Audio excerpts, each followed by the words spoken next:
मातरम, वंदे मातरम, वो वंदे मातरम। सुजलाम सुफलाम मलयज शिशिरम तस्य श्यामलाम मातरम, वंदे मातरम, वो वंदे मातरम।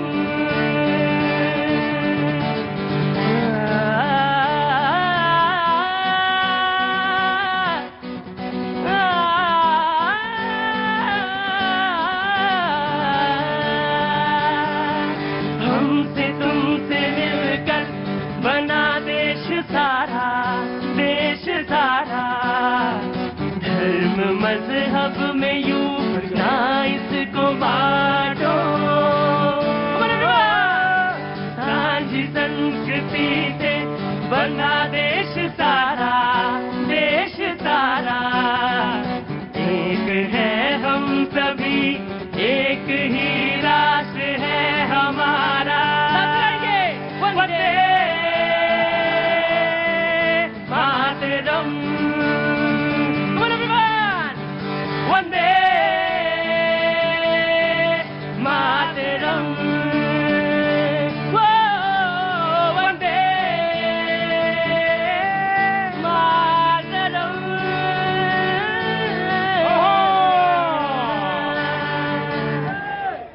बहुत बहुत शुक्रिया, thank you so much.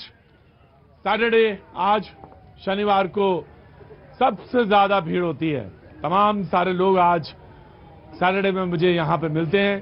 Programme का नाम भी आज भैया जी कहीं नहीं होता, लेकिन होता फॉर्मेट वही है, लेकिन नाम आज होता है देश को जवाब दो।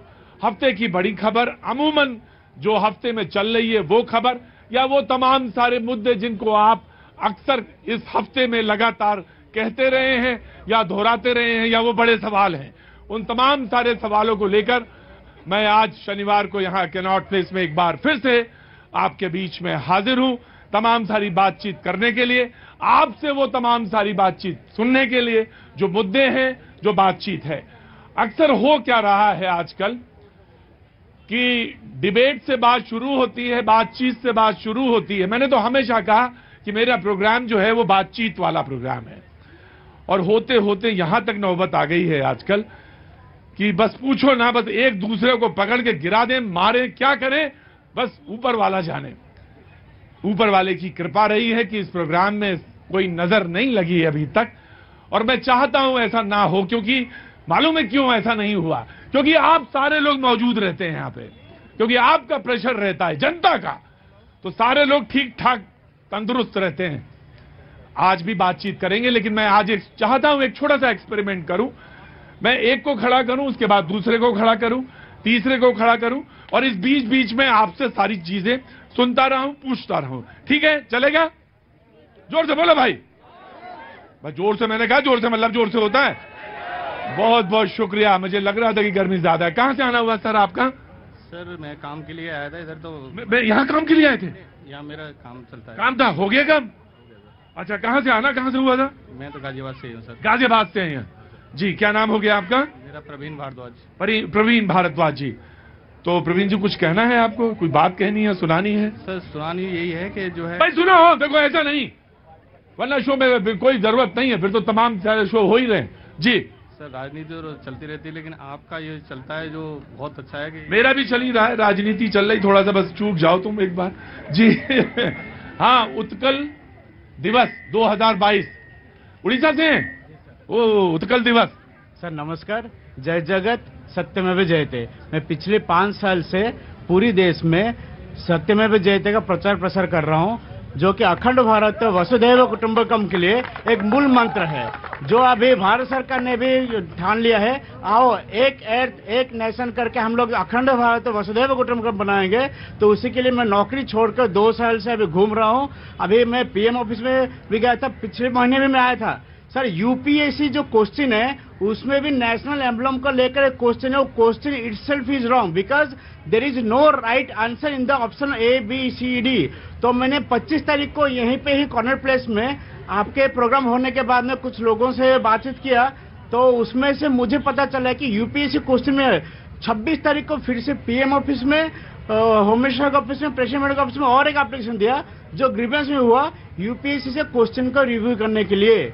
तो अभी बोलने का मतलब यह है, हम 74 साल मना लिए रिपब्लिक डे का, जिस दिन हमारा संविधान प्रणयन हुआ था, अशोक स्तंभ भी मान्यता में आया था, लेकिन आज हमारे मन में सत्यमेव जयते का प्रोनाउंसिएशन, उसका मतलब किसी को भी उतना पता नहीं है। हाँ, ये सब आउटडेटेड है।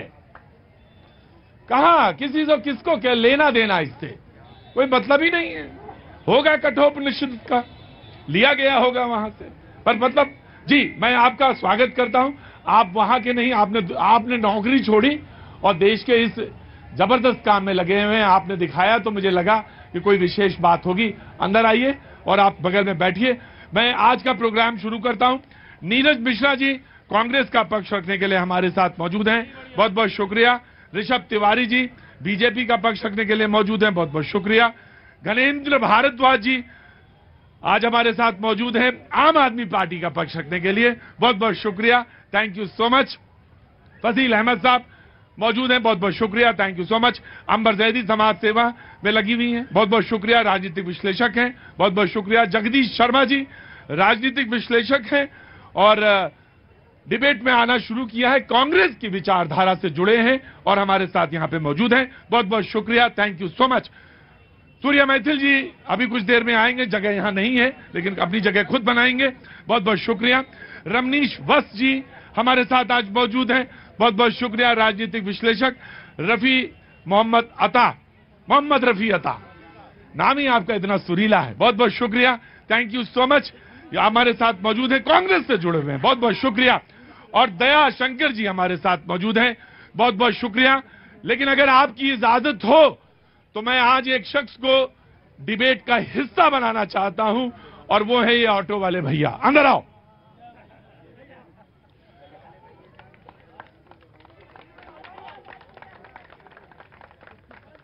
ये ऐसा प्रोग्राम है जिसमें कुछ लोग गाड़ी का बिजनेस करते हैं, यानी वो गाड़ियां बेचते हैं और मेरे पैनल के सदस्य हैं जी। बहुत सारे लोग नहीं जानते ये बात। और कुछ लोग ऐसे भी हो अगर जो गाड़ी चलाते हो, ड्राइवर हो, तो मेरे लिए सौभाग्य की बात है। ये ड्राइवर हैं, ऑटो चलाते हैं। विचारधारा कुछ भी हो सकती है इनकी, ये बीजेपी की विचारधारा बोल सकते हैं, ये कांग्रेस की, आम आदमी पार्टी की, लेकिन ये तो इस बात के लिए कि ये मजदूर हैं, इनको दूर रखा जाए डिबेट से। और बढ़िया बोलते हैं, इससे दूर रखा जाए, ये ठीक नहीं है, ये बिल्कुल गलत है। मैंने बहुत दिनों तक आपको देखा, बस आपसे अनुरोध ये है कि बहुत आराम से डिबेट करिए और आराम से तसल्ली के साथ बैठिए। बहुत बहुत शुक्रिया, थैंक यू सो मच, बहुत बहुत शुक्रिया। आज होम मिनिस्टर साहब ने एक बात कही कि 9 साल देश की आजादी है, 75 साल के इतिहास, इन पूरे 75 साल के इतिहास में ये जो 9 साल हैं वो सबसे ज्यादा सुनहरे रहे हैं। 9 साल के अंदर हमने आर्थिक मंदी को खत्म किया है। कांग्रेस के शासन में आलिया मालिया जो लगातार पाकिस्तान से इधर आ जाते थे, उन पर हमने पूरी तरह से बैन लगा दिया या खत्म कर दिया है, और जबकि सर्जिकल स्ट्राइक घुस कर मारा है। ये होम मिनिस्टर साहब का कहना है। इन 9 साल में हमने ये किया है, ये हमारी उपलब्धि। जगदीश शर्मा जी हाथ उठाना चाहते हैं, जगदीश शर्मा जी हाथ उठाएंगे, उसका रिस्पॉन्ड दूसरे से लेंगे जी। देखिए प्रतीक जी, 9 साल में उन्होंने कहा कि बहुत काम है जो 70 साल में नहीं हुए। अभी एक मेरा भाई चल रहा था, आपने देखा कि सत्यमेव जयते, यहीं पे मिशन फेल हो जाता है। अगर ये सच बोलते कि 9 साल में क्या क्या हुआ है, किसान मारा है, वो बेटियां जिन्होंने भारत का नाम करा है उनको धक्के मारे हैं, महंगाई कहां चली गई, डीजल पेट्रोल कहां है, रसोई के गैस महंगी हो गई है, देश का जर्जर बुरा हाल है। अगर ये अपने ढोल ऐसे बजाएंगे तो आप समझ जाइए 70 साल का भारत जब कुछ नहीं था जो हमने बनाया, और 9 साल में गरीबी की रेखा से नीचे जा रहे हैं हम। 80 करोड़ लोगों को भीख देनी पड़ रही, आटा देना पड़ा है। ये देखिए,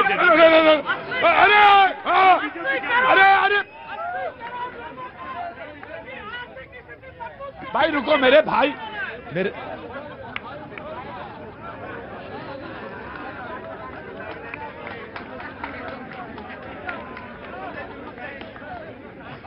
एक राजकुमार था, कहानी बचपन में पढ़ी होगी आपने, तो उसने पूछा, कोई राक्षस था, बोला इसको मारे कैसे, या राक्षस था उसको मारे कैसे, तो बोले उसके तोते में उसकी जान रहती है।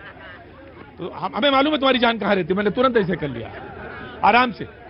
देव तो तुम्हारे पे कोई भूत वूत कोई प्रेत रेत आ जाता है क्या एकदम से? बैठो बैठो बैठो। हाँ, ये 80 करोड़ कांग्रेस नहीं कह रही है, बीजेपी चिल्ला चिल्ला के कह रही है कि हम 80 करोड़ आदमियों को 5 किलो आटा देते हैं। बड़े शर्म की बात है, रोजगार दो ना, व्यापार दो, उनकी रक्षा करो, महिला की सुरक्षा करो, जो वादे करो उन पर बात करो। कहीं ना कहीं ये सत्यमेव जयते जो भाई कह रहा है सही चलाना चाहिए और पूरे देश को चलाना चाहिए। सत्यमेव जयते सबसे पहले बीजेपी के घरों के बाहर झंडा लेके बैठना चाहिए। सत्यमेव जयते, सत्य पर बात करो, जब भी देश आगे बढ़ेगा। राइट, अब आओ। मैं आपसे कहना चाहता हूं, आप 9 साल की बात किए। 9 साल में भारतीय जनता पार्टी ने जो काम किया है, आपने वो काम 70 साल में गरीब आदमी के साथ नहीं किया। आप कह रहे हो 80 करोड़ लोगों को भीख में दिया जा रहा है। 80 करोड़ लोगों में से उन गरीब बच्चों को, उस गरीब परिवार को राशन दिया जा रहा है जो काम भी कर रहा है और उसकी आर्थिक स्थिति मजबूत भी हो रही है। इसे कहते हैं काम, जो जनता के लिए नहीं। आप गरीब की बात करते हैं। आप तो शुरू से कह रहे थे गरीबी हटाओ का नारा आपकी पार्टी की सरकार ने दिया है। क्या गरीबी हटी? गरीबी नहीं हटी, उल्टा गरीब वे बर्बाद हुआ है और गरीबों ने अपने घर को होम कर दिया इस देश को बनाने के लिए, और उसी को आज आप लोग प्रताड़ित कर रहे हैं। कौन कहता है कि सूर्या मैथिल नहीं है? सूर्या मैथिल की आत्मा मौजूद है यहाँ, और उनसे 10 डिग्री ऊपर मौजूद है। बेटा तुमने तो डिबेट लोगों को सिखा दी डिबेट करना। यहाँ आराम से बोला जाता है ना, तसल्ली, ब्लड प्रेशर ध्यान रखा जाता है। जी जनाब अली, आगे मोहम्मद रफी अता।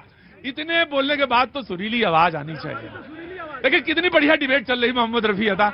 अभी जब मोहम्मद रफी जब बोलना शुरू करेंगे तो देखिएगा, आनंद आएगा। आवाज तो सुरीली है, अब कईयों को वो लगती है। नहीं, आप अपनी बात कहिए। देखिए, जैसा कि कहा है अभी बहुत तेज, जैसे कि पहली गेंद पे सिक्सर मारने लग रहे हैं। ये तो नवल उपाध्याय नाम है इनका, श्रीमान नवल उपाध्याय, ऑटो वाले के नाम से मैं रोज ये परिचित है। लेकिन ये पहली गेंद पे आज डिबेट का आरंभ किया है, तो पहली गेंद पे सिक्सर नहीं, शुरू में अगर टेस्ट मैच खेलना होता है तो धीरे धीरे धीरे धीरे चला गया। इनसे सीखो, 70 साल में लगाया धीरे धीरे धीरे, 70 साल में लगाया इन्होंने धीरे धीरे। अरे आम आदमी पार्टी तो सीखो, पहली गेंद हमारा चक्का से, आम आदमी पार्टी से सीखो। देखिए, आम आदमी से सीखने की जरूरत नहीं है, भाजपा ही ने सिखा रही है सब कुछ, हमें सीखने की जरूरत नहीं है। हमारे पास अपनी आइडियोलॉजी है, गांधी की आइडियोलॉजी है। इन्होंने तो गांधी को उतार के ताज पर रख दिया, और वहां इन्होंने अपने दफ्तरों में से गांधी की तस्वीर उतार दिया, तो इनकी आइडियोलॉजी बिल्कुल पता चलती है, तो इनसे सीखने की जरूरत नहीं है। किसने उतार दिया? अरे ये अरविंद केजरीवाल ने अपने दोनों दफ्तरों से, इनके दफ्तरों में महात्मा गांधी की, राष्ट्रपिता महात्मा गांधी की तस्वीर नहीं है, तो इनकी विचारधारा हमें पता है। हम गांधी की विचारधारा के पोषक है, या देश गांधी की विचारधारा। मैं ये इसीलिए कहता हूं हर बार कि जय गांधी देश, जय गांधी देश, इसीलिए कहता हूं क्योंकि ये गांधी का देश है। तो इन लोगों से सीखेंगे क्या हम, जो गांधी की विचारधारा को नहीं मानते?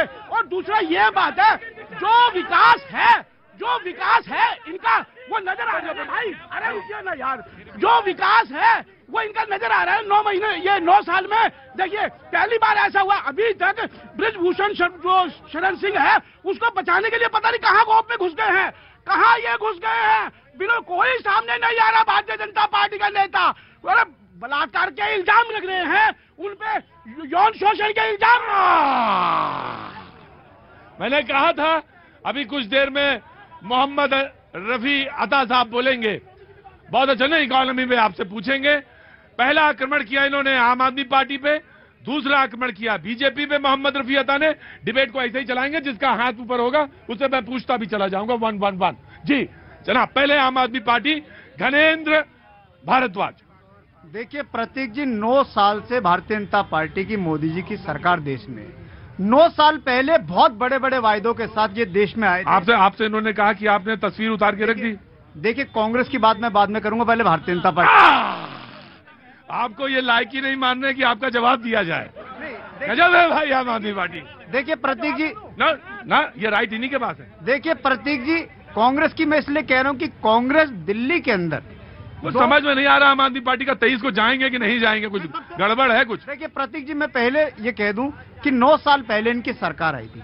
वायदे देश के लोगों से क्या करे थे, हम आएंगे तो 2 करोड़ रोजगार हर साल देंगे। आज तक 18 करोड़ रोजगार देने के बजाय 25 करोड़ नौजवानों ने अपनी नौकरी खो दी। ये इस तरह की सरकार का हाल है। इन्होंने कहा था महंगाई कम करेंगे। आज घरेलू रसोई गैस का जो सिलेंडर है ना, वो 1200 रुपए का। किसी महिला से पूछो कि वो अपना घर का खर्चा कैसे चलाती है। आज देश के अंदर गरीब आदमी का रहना मुश्किल हो गया है। गरीब आदमी मजबूरी में भूखे मरने को तैयार है। कोई गरीब की बात नहीं कर रहा। सिर्फ बात किसकी हो रही है, कुछ कॉर्पोरेट्स की बात हो रही है। कुछ कॉर्पोरेट के चक्कर में पूरी संसद को नहीं चलने दिया था। आज अर्थव्यवस्था चौपट हो चुकी है। आज देखिए कैसी सरकार है, कैसा प्रधानमंत्री। सुनने बोलने दीजिए, बोलिए, सुनेंगे। जब विपक्ष को सुनेंगे भैया बेटा, जब विपक्ष को सुनेंगे तभी मुद्दे होंगे। देखिए प्रतीक जी, आज कैसी सरकार है इस देश में। आज अर्थव्यवस्था की हालत खराब है। आज पेट्रोल की कीमतें आसमान को छू रही है। आज महंगाई अपने चरम पे है। आज महिलाओं पे सबसे ज्यादा अत्याचार अगर कभी कहीं हो रहे हैं तो भारतीय जनता पार्टी शासित राज्यों में हो रहे हैं। आज देश में एक तरीके से एक अराजक और तानाशाही सरकार चल रही है। सरकार ये कर रही है, तो इनकी सरकार बनेगी, नहीं तो विधायक खरीद लेंगे, नहीं तो सरकारें गिरा देंगे, नहीं तो ऑर्डिनेंस ला के सरकारों की शक्तियां छीन लेंगे। कौन इधर हाथ उठा रहा था? हाँ जी जी जी जी जी, हाँ जी। अरे तुम यार रोज हाथ उठाते हो। नहीं, रोज नहीं। आप बहुत दिन बाद आए हैं आज। बीमार थे? जैसे ही ठीक हुए तुरंत भैया जी कहीं में पैर में क्या हुआ? वो साइटिका का ऊपर से नीचे जा रहा है या नीचे से ऊपर जाता है दर्द? ध्यान रखिएगा। अब आपको यहाँ पे बैठे हैं वो डॉक्टर साहब होम्योपैथी वाले। हाँ जी, केजरीवाल जी और राहुल गांधी दोनों मिलके अब जितने बेरोजगार हैं इनका रोजगार दिलवा दो। जी, very quick, BJP will respond. धन्यवाद प्रतीक जी। पहले आपको, आपके सभी दर्शकों को भारत माता की जय और वंदे मातरम। और देखिए किस प्रकार से 171 करोड़ के बंगले में झाटू खटका करने के बाद आ गए हैं गणेंद्र भारद्वाज आम आदमी की बात करने के लिए। अभी हाई कोर्ट ने किस प्रकार से एक शराब माफिया, शराब की दलाली करने वाले इनके उप मुख्यमंत्री की जो है जमानत को रद्द किया है। इनके एक और मंत्री लगातार जेल में थे, अभी बाहर आए चोट लगने के बाद।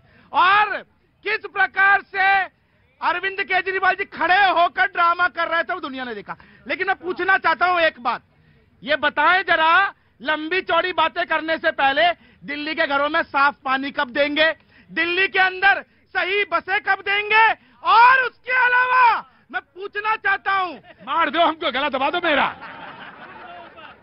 जो शराब की दलाली कर कर सैकड़ों करोड़ रुपया लूटा है वो वापस सरकारी खजाने में वापस। क्या नाम है इनका? सो गया बेचारा। हाँ, और क्या, थक गया होगा।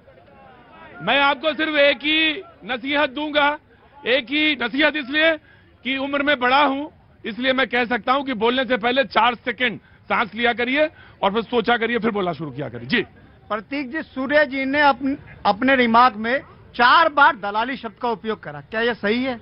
इस तरीके की मतलब भाषा इस तरीके की नीचे आप देखो पॉलिटिक्स। This is wrong. वो नहीं थे, मैं बता। कमीशन ली है, ये चार्जशीट में कहा है कि कमीशन ली है। कमीशन का एक पर्यायवाची दलाली भी होता है। ठीक है, बोलिए। ठीक है, नीरज जा रहा हूं। देखिए, मैं गलत कह रहा हूं क्या? बिल्कुल गलत नहीं कह रहे। मैंने एक नियम बनाया है और नियम ये कह रहा है कि कोई किसी के घर में नहीं घुसेगा। ये तो दिल्ली के घरों में। प्रतीक जी, भारतीय जनता पार्टी आज से नहीं, जिस दिन अरविंद केजरीवाल की सरकार 2015 में बनी थी, उस दिन नरेंद्र मोदी एक नोटिफिकेशन लेके आए और कहा कि अरविंद केजरीवाल की सरकार काम नहीं कर सकती। नोटिफिकेशन के माध्यम से हमारी सरकार की शक्तियां छीन ली, अधिकार छीन लिए।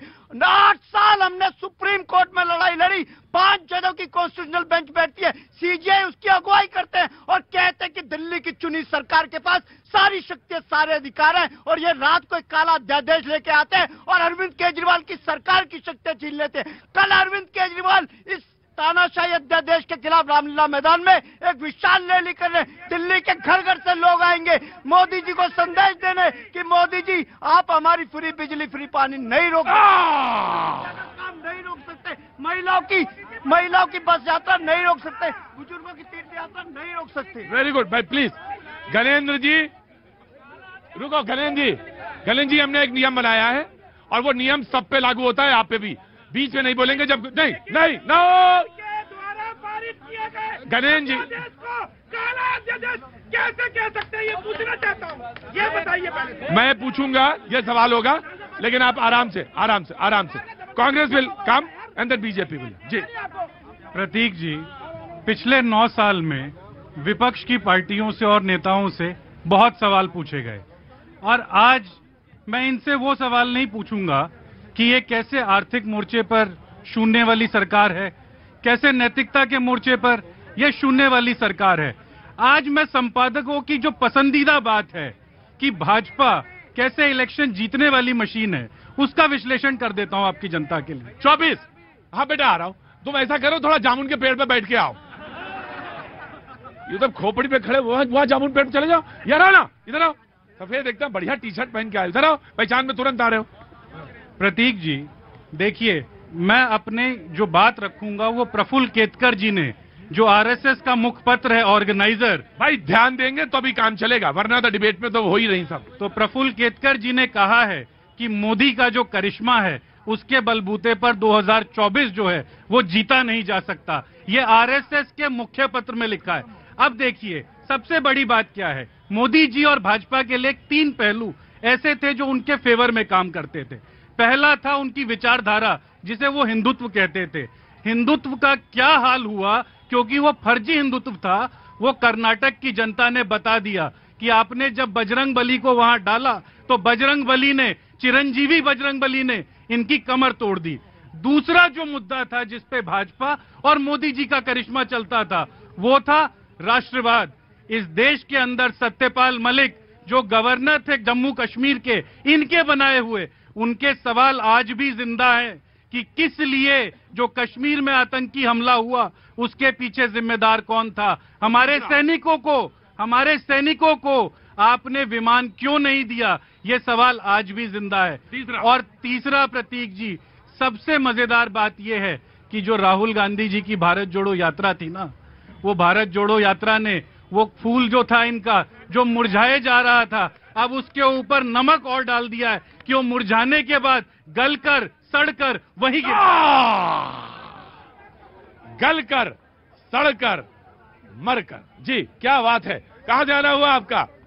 मैं तो इधर दिल्ली में ही हूँ। दिल्ली में ही है। मैं आ रहा हूँ बाबूजी, मैं आपको जानता हूँ अच्छी तरह से, मैं आपका बेटा। जी बेसिकली मैं नाम बताइए सर आप पहले। मैं केशव प्रसाद बेसिकली सिवान बिहार से हूँ और 93 से दिल्ली में रहा। जी बोलिए साहब।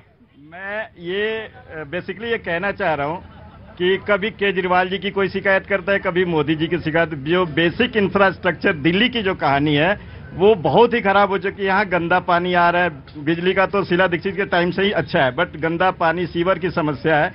और कभी कोई कहता है कि केंद्र सरकार कराएगा, कभी कहता है कि केजरीवाल सरकार कराएंगे। इन दोनों में आपस की लड़ाई से पब्लिक पिस रही है, पब्लिक का कोई डेवलपमेंट नहीं हो रहा है। जो मैं 93 में जो देखा था, दशा उससे बदतर होती जा रही है आज के डेट में। कौन सी जगह पे रहते हैं दिल्ली में? मैं दिल्ली में द्वारका विधानसभा में रहता हूँ। द्वारका विधानसभा में ना, तो बीजेपी विल रिस्पॉन्ड और डिबेट को आगे बढ़ाएंगे। प्रतीक जी देखिए, डिबेट से शुरू होने से पहले कांग्रेस के द्वारा 2-3 बात कही गई। पॉइंट 1, पहले गरीब लोगों को भीख के तौर पे 80 जो अनाज दिए जा रहे हैं उनको देश में फैलाने का काम बंद करे। उनको इसलिए अनाज दिया जा रहा है ताकि वो मजबूत होकर देश की मुख्य धारा से जुड़ सके, सम्मान के साथ अपना काम कर सके। और दूसरी बात, राहुल गांधी जी के अस्तित्व की बात करते हैं, उनकी विचारधारा की बात करते हैं। अरे वो नाबालग, वो मंद बुद्धि टाइप कभी कभी ऐसी बात करते हैं। मैं बोलूंगा, इसलिए बोलूंगा इसलिए बोलूंगा, बीच में नहीं बोला। अरे भाई साहब संस्कार रखिए, संस्कार रखिए, इसलिए बोलूंगा। ऐसे शब्दों का इस्तेमाल करोगे इससे ज्यादा होगा। इसलिए नीरज, आई विल क्लैरिफाई। मैंने बहुत ध्यान से सुना है। इसलिए बोलूंगा क्योंकि आज से 1 साल पहले लंदन में राहुल जी जानते जाके क्या बोले थे, मैं पुराना भारत हासिल करना चाहता हूं। वर्ड को गौर कीजिएगा जनता, हासिल, हासिल मीन्स छीन के पाना चाहता हूं। लेकिन भारतीय जनता पार्टी कहती है हम आत्मनिर्भर भारत बनाना चाहते हैं, मजबूत भारत बनाना चाहते हैं। कांग्रेस हासिल से यह कहना चाहती है कि सत्ता भारत की उसे अपनी घर की संपत्ति समझती थी, वो नहीं है। जी, इन्होंने, मैं आपको दूंगा, बिल्कुल क्लैरिफाई, मंदबुद्धि शब्द पे क्लैरिफिकेशन होगा। इन्होंने कहा कि मंदबुद्धि टाइप, ये नेवर सेड कि मंदबुद्धि टाइप। तो ये उस तरह की बात हो सकती है ना। You can ask for clarification. Prateek ji, मैं वहां तक बात कर सकता हूं। मैं एक ही लाइन में इस बात को खत्म कर देता हूं। हाँ। जो इनके नेता हैं, मैं नाम नहीं ले रहा, वो शायद गधे टाइप हैं, क्योंकि उनके ऊपर इतने लोगों का बोझ है, ऐसे गोडसे की पूजा करने वाले लोगों का बोझ है उनके ऊपर, इसीलिए उनकी स्थिति उसी गधे की तरह है जो बोझ लेकर कोशिश तो करता है आगे जाने की, पर वही गिर कर बैठ जाता है।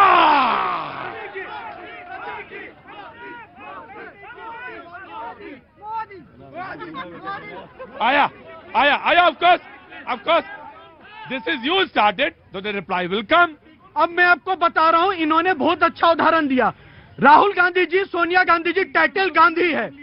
राहुल गांधी जी, सोनिया गांधी जी, मैं गौर से कह रहा हूं टाइटल गांधी है, लेकिन गांधी जी की विचारधारा इनके लिए क्या, मैं पूछता हूं। इनके लिए गांधी जी की विचारधारा, पिछले 23 साल से एक ही परिवार का आदमी राष्ट्रीय अध्यक्ष रहे। इनके लिए गांधी जी की विचारधारा सुरक्षा के लिए क्रांति ना लाए। इनके लिए गांधी जी की विचारधारा रातों रात आपातकाल लगा के युवाओं को जेल में भर कर दे।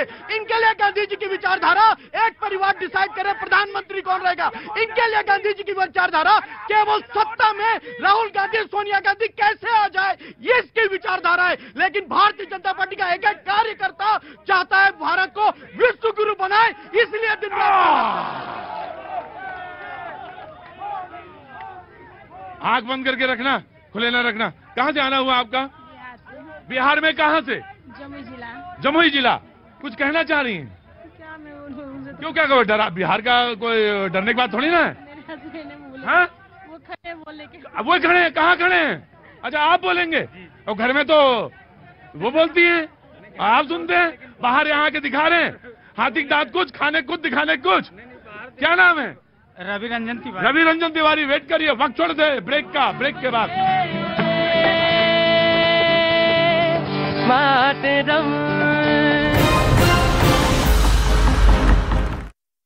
वर्ल्ड कप 2011 जीतने वाली भारतीय टीम के शानदार सदस्य पूर्वी दिल्ली के सांसद गौतम गंभीर। ऐसा क्या कर दिया आप लोगों ने, उनको रोना पड़ रहा? देखिए, करप्ट लोगों की जगह सिर्फ जेल में। विराट कोहली और गौतम गंभीर का रिश्ता क्या है? अगर आप बताना चाहें हुआ क्या था उस वक्त? सर, आपकी शादी में सबसे पहले किसने किसको प्रपोज किया था? ये ज्यादा बड़ी बाउंसर्स है।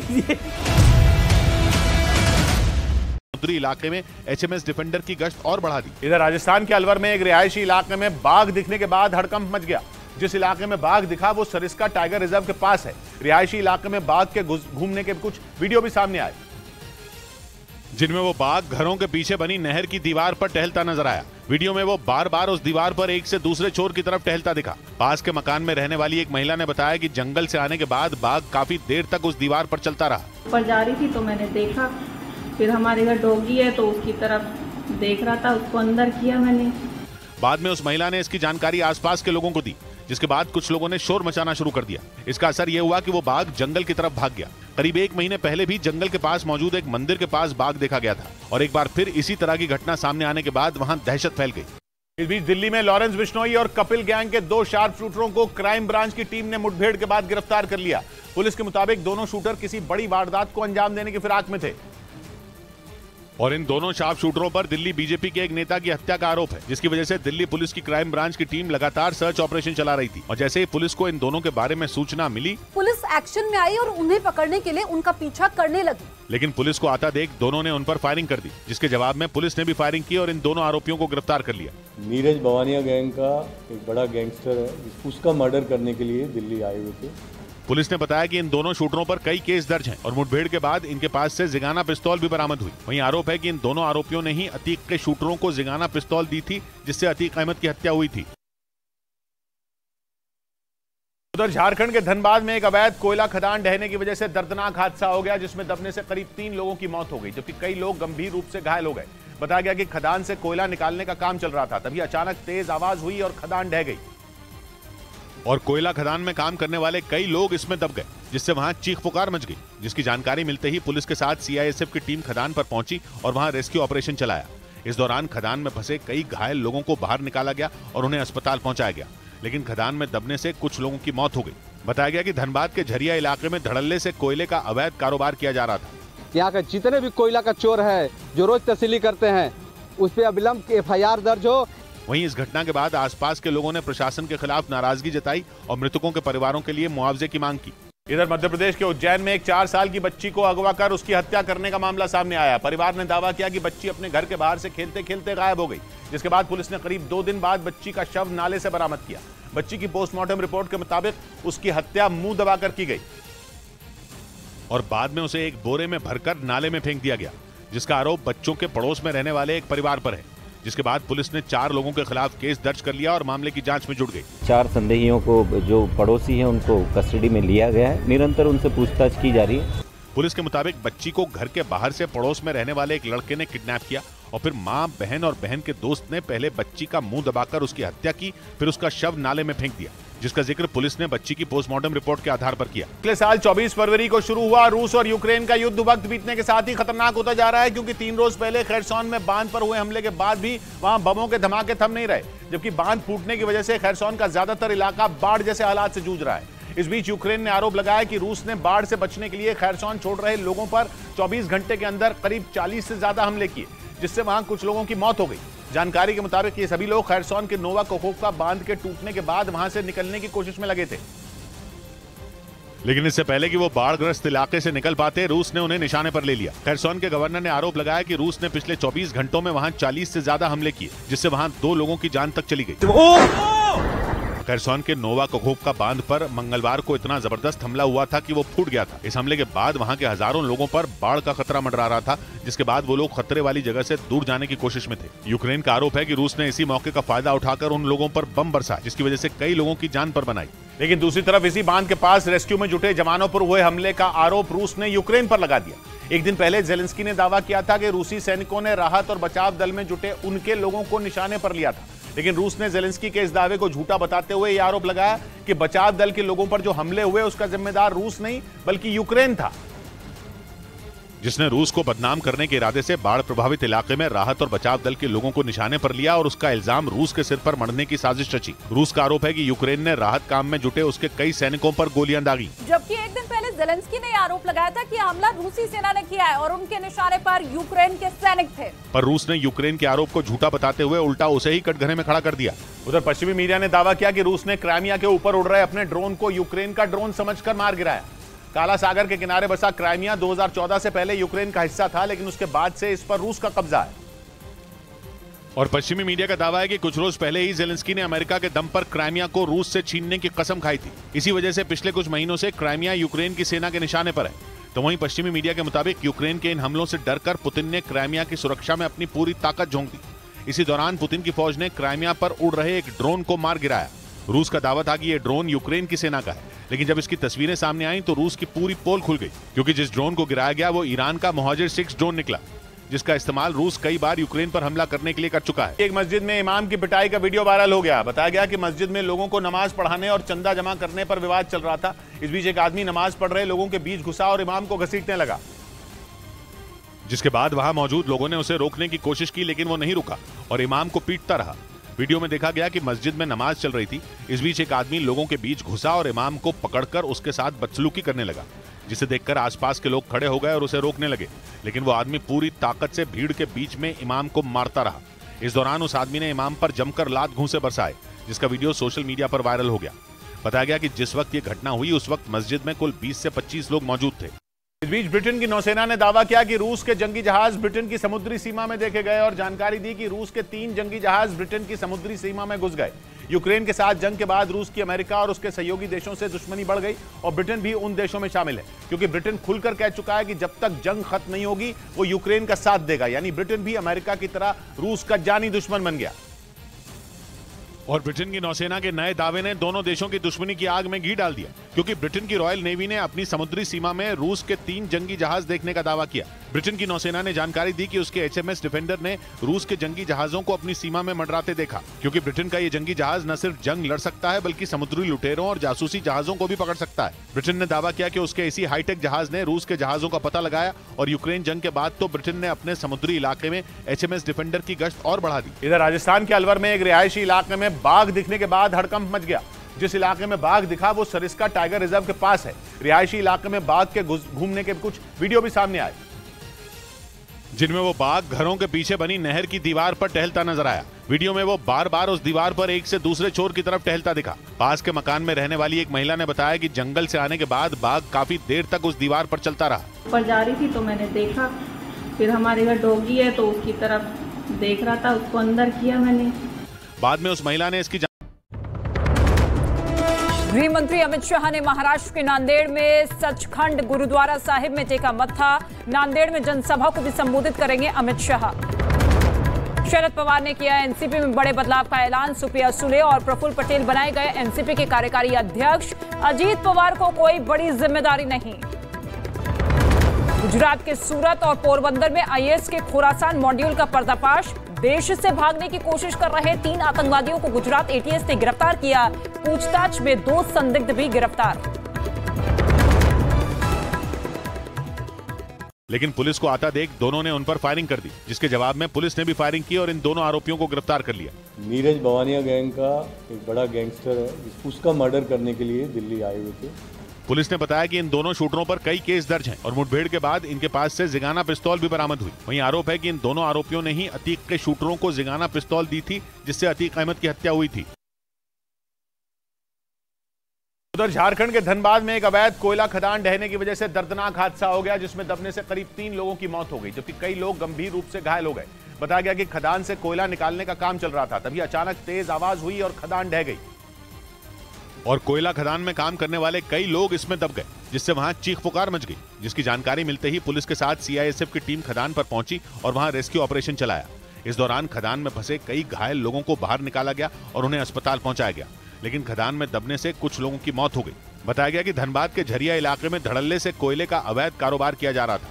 यहाँ के जितने भी कोयला का चोर है जो रोज तस्लीली करते हैं, उस पर अविलंब FIR दर्ज हो। वहीं इस घटना के बाद आसपास के लोगों ने प्रशासन के खिलाफ नाराजगी जताई और मृतकों के परिवारों के लिए मुआवजे की मांग की। इधर मध्य प्रदेश के उज्जैन में एक 4 साल की बच्ची को अगवा कर उसकी हत्या करने का मामला सामने आया। परिवार ने दावा किया कि बच्ची अपने घर के बाहर से खेलते खेलते गायब हो गई, जिसके बाद पुलिस ने करीब 2 दिन बाद बच्ची का शव नाले से बरामद किया। बच्ची की पोस्टमार्टम रिपोर्ट के मुताबिक उसकी हत्या मुंह दबाकर की गई और बाद में उसे एक बोरे में भरकर नाले में फेंक दिया गया, जिसका आरोप बच्चों के पड़ोस में रहने वाले एक परिवार पर है। जिसके बाद पुलिस ने 4 लोगों के खिलाफ केस दर्ज कर लिया और मामले की जांच में जुट गई। 4 संदेहियों को जो पड़ोसी हैं उनको कस्टडी में लिया गया है। निरंतर उनसे पूछताछ की जा रही है। पुलिस के मुताबिक बच्ची को घर के बाहर से पड़ोस में रहने वाले एक लड़के ने किडनैप किया और फिर मां, बहन और बहन के दोस्त ने पहले बच्ची का मुंह दबाकर उसकी हत्या की, फिर उसका शव नाले में फेंक दिया, जिसका जिक्र पुलिस ने बच्ची की पोस्टमार्टम रिपोर्ट के आधार पर किया। अगले साल 24 फरवरी को शुरू हुआ रूस और यूक्रेन का युद्ध वक्त बीतने के साथ ही खतरनाक होता जा रहा है, क्योंकि 3 रोज पहले खैरसॉन में बांध पर हुए हमले के बाद भी वहां बमों के धमाके थम नहीं रहे, जबकि बांध फूटने की वजह से खैरसॉन का ज्यादातर इलाका बाढ़ जैसे हालात से जूझ रहा है। इस बीच यूक्रेन ने आरोप लगाया कि रूस ने बाढ़ से बचने के लिए खैरसॉन छोड़ रहे लोगों पर 24 घंटे के अंदर करीब 40 से ज्यादा हमले किए, जिससे वहां कुछ लोगों की मौत हो गई। जानकारी के मुताबिक ये सभी लोग खैरसॉन के नोवा कोकोवका बांध के टूटने के बाद वहां से निकलने की कोशिश में लगे थे, लेकिन इससे पहले कि वो बाढ़ग्रस्त इलाके से निकल पाते, रूस ने उन्हें निशाने पर ले लिया। खैरसॉन के गवर्नर ने आरोप लगाया कि रूस ने पिछले 24 घंटों में वहां 40 से ज्यादा हमले किए, जिससे वहां 2 लोगों की जान तक चली गई। खरसोन के नोवा कोखोवका बांध पर मंगलवार को इतना जबरदस्त हमला हुआ था कि वो फूट गया था। इस हमले के बाद वहां के हजारों लोगों पर बाढ़ का खतरा मंडरा रहा था, जिसके बाद वो लोग खतरे वाली जगह से दूर जाने की कोशिश में थे। यूक्रेन का आरोप है कि रूस ने इसी मौके का फायदा उठाकर उन लोगों पर बम बरसा, जिसकी वजह से कई लोगों की जान पर बनाई। लेकिन दूसरी तरफ इसी बांध के पास रेस्क्यू में जुटे जवानों पर हुए हमले का आरोप रूस ने यूक्रेन पर लगा दिया। एक दिन पहले जेलेंस्की ने दावा किया था कि रूसी सैनिकों ने राहत और बचाव दल में जुटे उनके लोगों को निशाने पर लिया था, लेकिन रूस ने जेलेंस्की के इस दावे को झूठा बताते हुए यह आरोप लगाया कि बचाव दल के लोगों पर जो हमले हुए उसका जिम्मेदार रूस नहीं बल्कि यूक्रेन था, जिसने रूस को बदनाम करने के इरादे से बाढ़ प्रभावित इलाके में राहत और बचाव दल के लोगों को निशाने पर लिया और उसका इल्जाम रूस के सिर पर मढ़ने की साजिश रची। रूस का आरोप है कि यूक्रेन ने राहत काम में जुटे उसके कई सैनिकों पर गोलियां दागी, जबकि एक दिन पहले जेलेंस्की ने आरोप लगाया था कि हमला रूसी सेना ने किया है और उनके निशाने पर यूक्रेन के सैनिक थे। पर रूस ने यूक्रेन के आरोप को झूठा बताते हुए उल्टा उसे ही कटघरे में खड़ा कर दिया। उधर पश्चिमी मीडिया ने दावा किया कि रूस ने क्राइमिया के ऊपर उड़ रहे अपने ड्रोन को यूक्रेन का ड्रोन समझकर मार गिराया। काला सागर के किनारे बसा क्राइमिया 2014 से पहले यूक्रेन का हिस्सा था, लेकिन उसके बाद से इस पर रूस का कब्जा है। और पश्चिमी मीडिया का दावा है कि कुछ रोज पहले ही जेलेंस्की ने अमेरिका के दम पर क्राइमिया को रूस से छीनने की कसम खाई थी। इसी वजह से पिछले कुछ महीनों से क्राइमिया यूक्रेन की सेना के निशाने पर है। तो वहीं पश्चिमी मीडिया के मुताबिक यूक्रेन के इन हमलों से डरकर पुतिन ने क्राइमिया की सुरक्षा में अपनी पूरी ताकत झोंक दी। इसी दौरान पुतिन की फौज ने क्राइमिया पर उड़ रहे एक ड्रोन को मार गिराया। रूस का दावा था कि यह ड्रोन यूक्रेन की सेना का है, लेकिन जब इसकी तस्वीरें सामने आई तो रूस की पूरी पोल खुल गई, क्योंकि जिस ड्रोन को गिराया गया वो ईरान का मोहाजिर 6 ड्रोन निकला, जिसका इस्तेमाल रूस कई बार यूक्रेन पर हमला करने के लिए कर चुका है। एक मस्जिद में इमाम की पिटाई का वीडियो वायरल हो गया। बताया गया कि मस्जिद में लोगों को नमाज पढ़ाने और चंदा जमा करने पर विवाद चल रहा था। इस बीच एक आदमी नमाज पढ़ रहे लोगों के बीच घुसा और इमाम को घसीटने लगा, जिसके बाद वहां मौजूद लोगों ने उसे रोकने की कोशिश की, लेकिन वो नहीं रुका और इमाम को पीटता रहा। वीडियो में देखा गया कि मस्जिद में नमाज चल रही थी। इस बीच एक आदमी लोगों के बीच घुसा और इमाम को पकड़कर उसके साथ बदसलूकी करने लगा, जिसे देखकर आसपास के लोग खड़े हो गए और उसे रोकने लगे, लेकिन वो आदमी पूरी ताकत से भीड़ के बीच में इमाम को मारता रहा। इस दौरान उस आदमी ने इमाम पर जमकर लात घूंसे बरसाए, जिसका वीडियो सोशल मीडिया पर वायरल हो गया। बताया गया कि जिस वक्त ये घटना हुई उस वक्त मस्जिद में कुल 20 से 25 लोग मौजूद थे। इस बीच ब्रिटेन की नौसेना ने दावा किया कि रूस के जंगी जहाज ब्रिटेन की समुद्री सीमा में देखे गए और जानकारी दी कि रूस के 3 जंगी जहाज ब्रिटेन की समुद्री सीमा में घुस गए। यूक्रेन के साथ जंग के बाद रूस की अमेरिका और उसके सहयोगी देशों से दुश्मनी बढ़ गई और ब्रिटेन भी उन देशों में शामिल है, क्योंकि ब्रिटेन खुलकर कह चुका है कि जब तक जंग खत्म नहीं होगी वो यूक्रेन का साथ देगा। यानी ब्रिटेन भी अमेरिका की तरह रूस का जानी दुश्मन बन गया। और ब्रिटेन की नौसेना के नए दावे ने दोनों देशों की दुश्मनी की आग में घी डाल दिया, क्योंकि ब्रिटेन की रॉयल नेवी ने अपनी समुद्री सीमा में रूस के 3 जंगी जहाज देखने का दावा किया। ब्रिटेन की नौसेना ने जानकारी दी कि उसके HMS डिफेंडर ने रूस के जंगी जहाजों को अपनी सीमा में मंडराते देखा, क्योंकि ब्रिटेन का ये जंगी जहाज न सिर्फ जंग लड़ सकता है बल्कि समुद्री लुटेरों और जासूसी जहाजों को भी पकड़ सकता है। ब्रिटेन ने दावा किया कि उसके इसी हाईटेक जहाज ने रूस के जहाजों का पता लगाया और यूक्रेन जंग के बाद तो ब्रिटेन ने अपने समुद्री इलाके में HMS डिफेंडर की गश्त और बढ़ा दी। इधर राजस्थान के अलवर में एक रिहायशी इलाके में बाघ दिखने के बाद हड़कंप मच गया। जिस इलाके में बाघ दिखा वो सरिस्का टाइगर रिजर्व के पास है। रिहायशी इलाके में बाघ के घूमने के कुछ वीडियो भी सामने आए, जिनमें वो बाघ घरों के पीछे बनी नहर की दीवार पर टहलता नजर आया। वीडियो में वो बार बार उस दीवार पर एक से दूसरे छोर की तरफ टहलता दिखा। पास के मकान में रहने वाली एक महिला ने बताया कि जंगल से आने के बाद बाघ काफी देर तक उस दीवार पर चलता रहा। ऊपर जा रही थी तो मैंने देखा, फिर हमारे घर डॉगी है तो उसकी तरफ देख रहा था, उसको अंदर किया मैंने। बाद में उस महिला ने इसकी जानकारी आसपास के लोगों को दी, जिसके बाद कुछ लोगों ने शोर मचाना शुरू कर दिया। इसका असर यह हुआ कि वो बाघ जंगल की तरफ भाग गया। करीब 1 महीने पहले भी जंगल के पास मौजूद एक मंदिर के पास बाघ देखा गया था और एक बार फिर इसी तरह की घटना सामने आने के बाद वहां दहशत फैल गई। इस बीच दिल्ली में लॉरेंस बिश्नोई और कपिल गैंग के 2 शार्प शूटरों को क्राइम ब्रांच की टीम ने मुठभेड़ के बाद गिरफ्तार कर लिया। पुलिस के मुताबिक दोनों शूटर किसी बड़ी वारदात को अंजाम देने की फिराक में थे और इन दोनों शार्प शूटरों पर दिल्ली बीजेपी के एक नेता की हत्या का आरोप है, जिसकी वजह से दिल्ली पुलिस की क्राइम ब्रांच की टीम लगातार सर्च ऑपरेशन चला रही थी। और जैसे ही पुलिस को इन दोनों के बारे में सूचना मिली, पुलिस एक्शन में आई और उन्हें पकड़ने के लिए उनका पीछा करने लगी। लेकिन पुलिस को आता देख दोनों ने उन पर फायरिंग कर दी, जिसके जवाब में पुलिस ने भी फायरिंग की और इन दोनों आरोपियों को गिरफ्तार कर लिया। नीरज भवानिया गैंग का एक बड़ा गैंगस्टर है, उसका मर्डर करने के लिए दिल्ली आए हुए थे। पुलिस ने बताया कि इन दोनों शूटरों पर कई केस दर्ज हैं और मुठभेड़ के बाद इनके पास से जिगाना पिस्तौल भी बरामद हुई। वहीं आरोप है कि इन दोनों आरोपियों ने ही अतीक के शूटरों को जिगाना पिस्तौल दी थी, जिससे अतीक अहमद की हत्या हुई थी।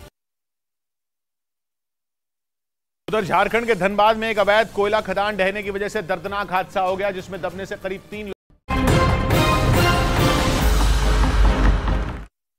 ला ला ला ला ला ला ला ला ला ला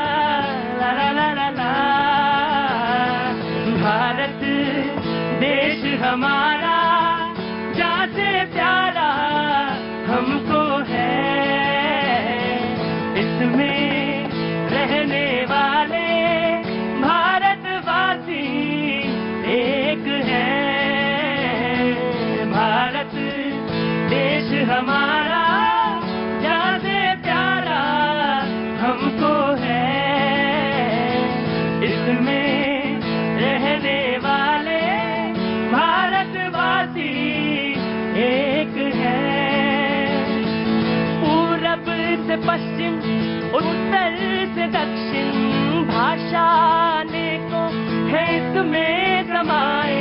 पूरब से पश्चिम, उत्तर से दक्षिण, भाषा को है इसमें समाए।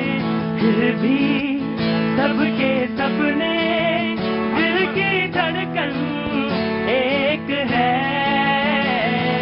फिर भी सबके सपने, दिल की धड़कन एक है, एक है, एक है।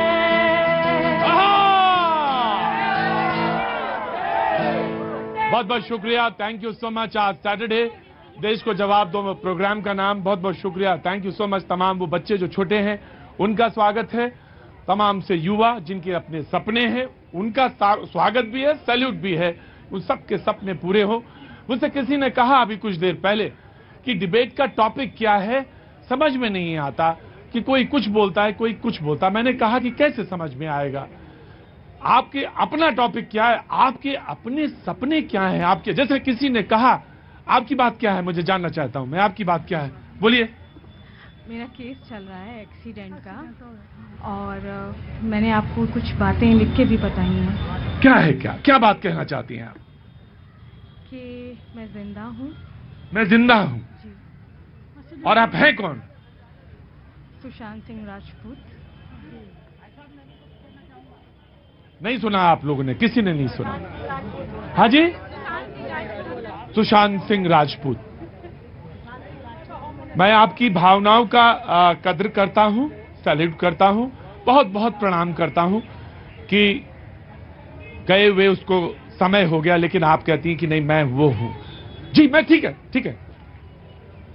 आपने मुझसे पूछा था ना कि टॉपिक क्या है, मैंने कहा कि यहां पे गाड़ी जो बेचते हैं, नई गाड़ी, वो भी इसी पैनल पे मौजूद है, और जो गाड़ी ऑटो चलाते हैं ड्राइवर, वो भी इसी पैनल में मौजूद है।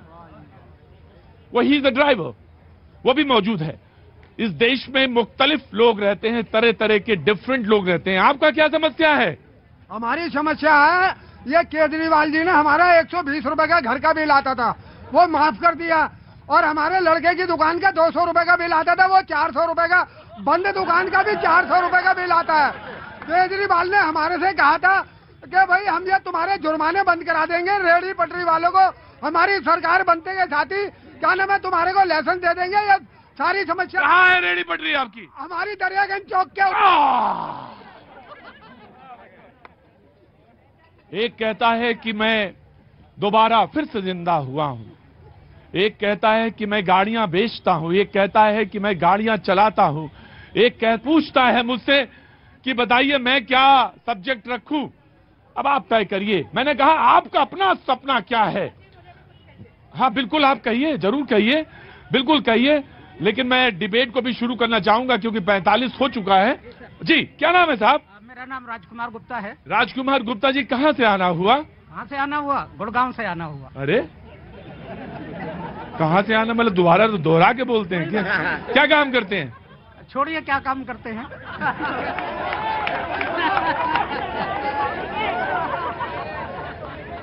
तुमने मुझसे पूछा था कि क्या टॉपिक है। जनता है, मुख्तलिफ जनता है, खड़ी है, वो किस टेम्परामेंट से है, कहां से है, किधर से आई है, मुझे कुछ नहीं पता होता। मैं कुछ बोलूंगा वो दूसरी तरह से बोलेगा। कुछ लोग हैं जो परेशान हैं, हताश हैं, वो भी हैं, और जो बहुत प्रफुल्लित हैं, आनंद में हैं। गुप्ता जी आ रहा हूं, समोसा रखिए, आता हूं, आ रहा हूं। जी जनाब कहां से आना हुआ? सर मैं जमशेदपुर से हूँ जी, और हम लोग कलाकार हैं, हम लोग लास्ट आर्टिस्ट। किस तरह के आर्टिस्ट? Performing artist. थिएटर करता हूँ, और मैंने यही SRC से ही कोर्स किया था। हम लोग पूरे ऑल इंडिया में करते हैं, और सर आर्टिस्टों की जो प्रॉब्लम होती है एज के बाद, we don't get any money. तो हम लोगों ने कई बार एप्लीकेशन दिए किसी हर ये को, भैया कलाकारों के लिए एक पेंशन योजना की जाए। हर बार एक कागज तो आता है सर, आज 30 साल में कोई उसका फाइनल डिसीजन नहीं आया, तो उसके बारे में जानना चाह रहा था। क्या नाम है साहब आपका? मेरा नाम अनुज कुमार हुआ। अनुज कुमार आर्टिस्ट हैं, थिएटर आर्टिस्ट हैं, वो भी इसी भीड़ में मौजूद हैं। कहते हैं कि आर्टिस्ट की एक उम्र होती है, उसके बाद वो रिटायर हो जाता है। स्टेज आर्टिस्ट हैं, परफॉर्मिंग आर्टिस्ट हैं, फिर उसका क्या हो, उसके लिए तो कोई पेंशन नहीं है। तो उसके लिए मैं बात कहना चाहता हूं, उसके लिए बात करना चाहता हूं। 6 लोगों को मिलाया मैंने, टेम्परेचर सबका अलग अलग था ना, किसी का 98.6 था, किसी का, तुम्हारा तो मुझे मालूम 104 है। मैं आता हूं। हरदीप पुरी साहब केंद्रीय मंत्री हैं, उन्होंने एक बयान दिया, भाई साहब बाहर जाते हैं, यानी राहुल गांधी जब बाहर जाते हैं तो अचानक उन्हें अल्पसंख्यकों की स्थिति याद आ जाती है। जब आप 13 साल के थे तब असम में 2000 अल्पसंख्यकों की हत्या हो गई थी। जब आप 14 साल के थे तो 84 में 3000 सिख की हत्या हुई। आप कुछ भी बयानबाजी करते हैं, जब झूठ पकड़ा जाता है तो माफी मांगते हैं। द डिबेट इज ओपन, पहले आप देन विल। देखिए, जिस पे मुद्दे पे रखा वहीं पे। जब आपने शुरू किया था तो कहा था, गृह मंत्री जी ने कहा कि आलिया जालिया अब नहीं आ रहे।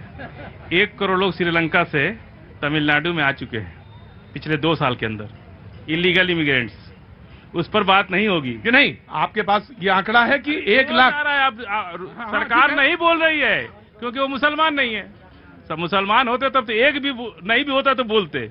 ये जो दोहरा मापदंड है ना, अगर हमारे देश में एक नियम तय हो जाना चाहिए कि कोई भी बाहर का आदमी नहीं आएगा, और हमारी सरकार कह रही है कि 32,000 लड़कियां यहां से चली गई। कहां चली गई? सीरिया। अरे क्या सरकार चला रहे हो भाई आप? जिसका मन करे वो श्रीलंका से भारत में आ जा रहा है, जिसका मन करे भारत से श्रीलंका चला जा रहा है। आप क्या कर रहे हैं? क्या कर रहे हैं? आपका काम क्या है? देश की सरकार का काम क्या है कि जिसका मन करे वो सीरिया चला जाए, जिसका मन करे श्रीलंका से भारत में आ जाए, जिसका मन करे पाकिस्तान से भारत में आ जाए, बांग्लादेश से आ जाए, म्यांमार से आ जाए। आप केवल कहते रहेंगे। और दूसरी बात, एक भाई साहब ने कहा कि राहुल गांधी पुराना भारत, उनको बता दे ये सम्राट अशोक का भारत हर भारतीय का सपना है।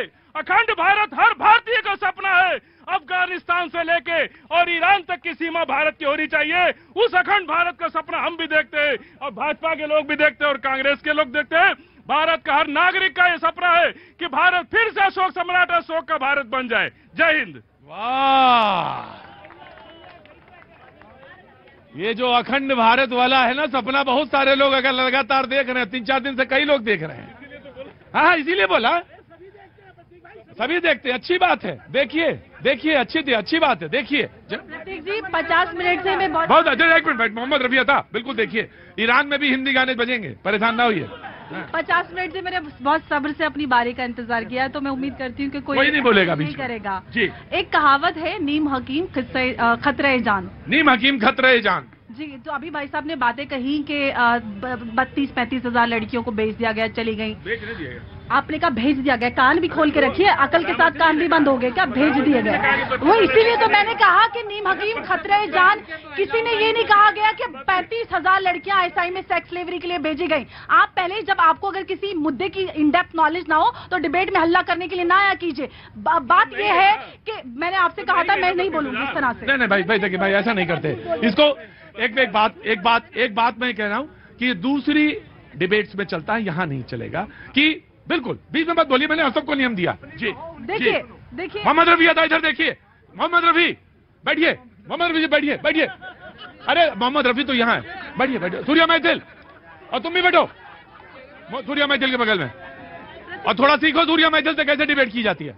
जी प्रतीक जी, मैं थोड़ी सी कुछ बातें कहना चाहती हूँ। एक तो भाई साहब ने, और बाकी जो मुझे कुछ कहना है वो कहना चाहती हूँ। इन्होंने कहा कि भारत में कई लाख लोग आ गए तमिलनाडु में और किसी को कुछ पता नहीं है, और मुसलमान आता है तो बड़ी लंबी बहस छिड़ जाती है। मैं बता देना चाहती हूँ भाई साहब को कि इस देश से जो पाकिस्तान का विभाजन हुआ था वो धर्म के आधार पर हुआ था, और जो धर्म के आधार पर पाकिस्तान में मुसलमान गए थे वो वापस अगर इस देश में आना चाहते हैं तो इस देश की जनता, इस देश के टुकड़े करने वालों को कभी भी बर्दाश्त नहीं करेगी और न एक्सेप्ट करेगी। दूसरी बात, आपने कहा कि 35,000 लड़कियां चली गई, आपको पता नहीं चला।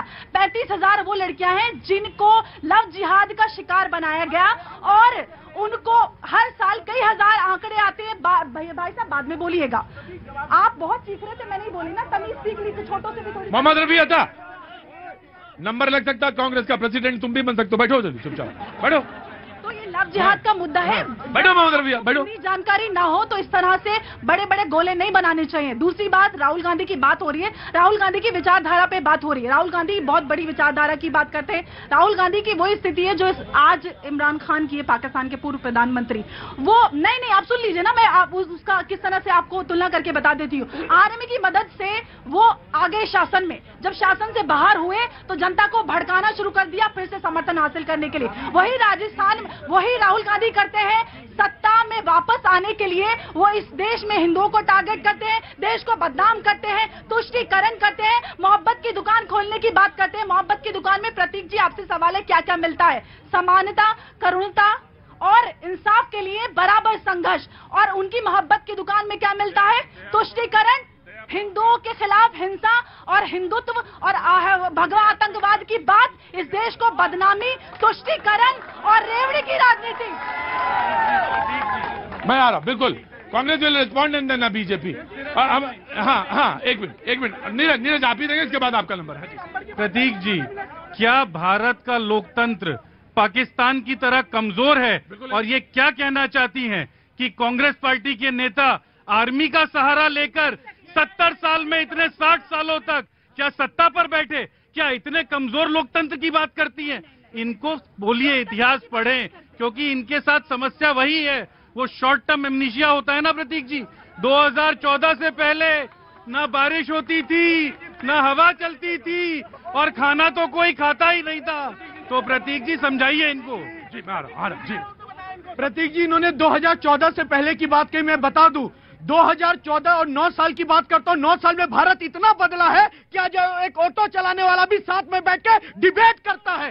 9 साल में भारत इतना बदला है कि एक 10 लाख 2004 से लेकर 2014 तक एक सामान्य नागरिक मैं भी हूं। 2004 से लेकर 2014 तक 10 लाख घर दिए सर आप लोग मात्र, और 2014 से 2023 तक 1 करोड़ से ऊपर घर दिया। और एक बात, यहाँ जितनी जनता खड़ी है उसी तरह मैं भी जाता हूँ बाजार निकल के आलू खरीदने, प्याज खरीदने, मैं भी जाता हूँ। महंगाई हर सरकार में रही है, लेकिन देखने का विषय यह है कि आप महंगाई के साथ राहत क्या देते हैं। अगर महंगाई किसी कारण बढ़ती है तो हम साथ में आयुष्मान देते हैं, अगर महंगाई बढ़ती है तो हम रोड देते हैं, अगर महंगाई बढ़ती है तो एक माँ को स्वच्छ वातावरण देते हैं कि उनकी बेटी अगर जन्म लेते के साथ उनकी जीवन जी।